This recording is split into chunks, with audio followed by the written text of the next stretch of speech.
FCCA students, this is your tutor Munir Shafi for the subject of Advanced Audit and Assurance.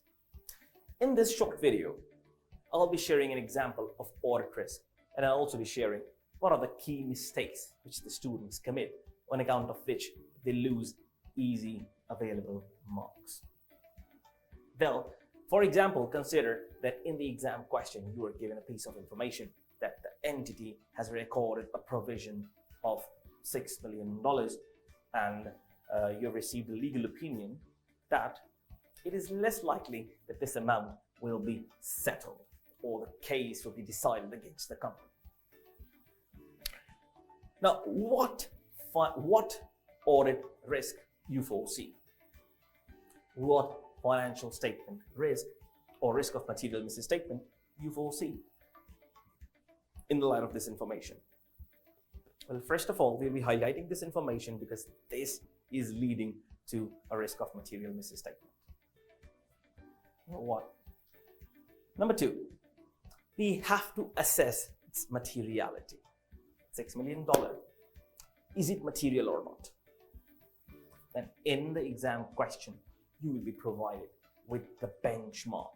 For example, if the examiner asks you to make profit as your benchmark, then make it as your benchmark.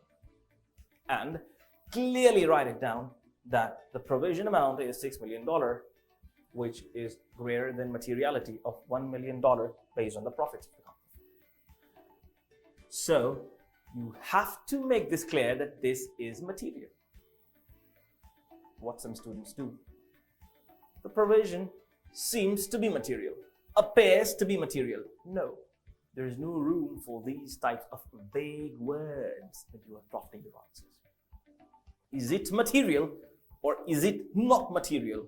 You have to be very crystal clear about this. Number one. Number two, the accounting principle which is involved, the accounting requirement which is involved. You're not supposed to write the accounting standard number. If you don't recall, no issue. You can simply write as per the requirement of the relevant accounting standard. That's perfectly enough. But don't write wrong accounting standard number. Then you have to write the accounting standard requirement. For example, as per the requirement of the relevant accounting standards, a provision is required or a liability should be recognized when there is a present obligation as a result of past events. The amount could be reliably ascertained and the outflow is probable. These are the accounting requirements. You have to clearly mention these requirements. You cannot simply say that as per the criteria of recognizing the provision as per relevant accounting standards. No, this is so vague. What is that criteria? You have to write it down. Okay? And you have to further say that if it is possible, if the outflow is possible or remote, only disclosure is enough. The amount is material. Only disclosure is enough. Disclosure is sufficient. It needs to be disclosed only. No provision is required. Accounting requirement. Then you have to apply. Apply this accounting requirement. Since the provision has been recognized, therefore there is a risk. You have applied the accounting requirement.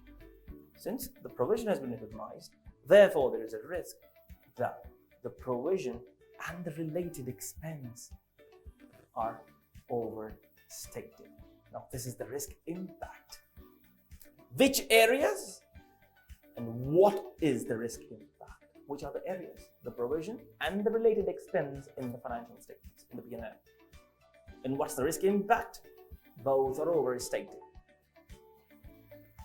Are you getting this? So what are the key aspects? Materiality, very clearly stated. Accounting requirement, very clearly stated with the criteria. Application of accounting requirement. Identification of the areas which are misstated, the provision and related expense, and the risk impact. Overstatement or understatement. Any vague statement in any of these key elements will result in losing easy marks. For example, as I told you, if you write appears to be material, you lose marks. For example, if you write as per the relevant criteria of recognizing provision, and you have not written criteria, you will lose marks.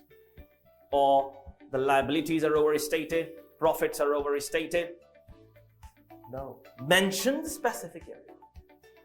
Or you say the liabilities and profits could be misstated. No. Tell the actual risk impact if you know.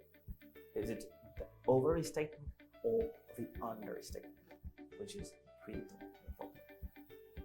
I hope this clarifies and you will not lose these easy marks. Thank you so very much. It's Hiro signing off. Bye-bye.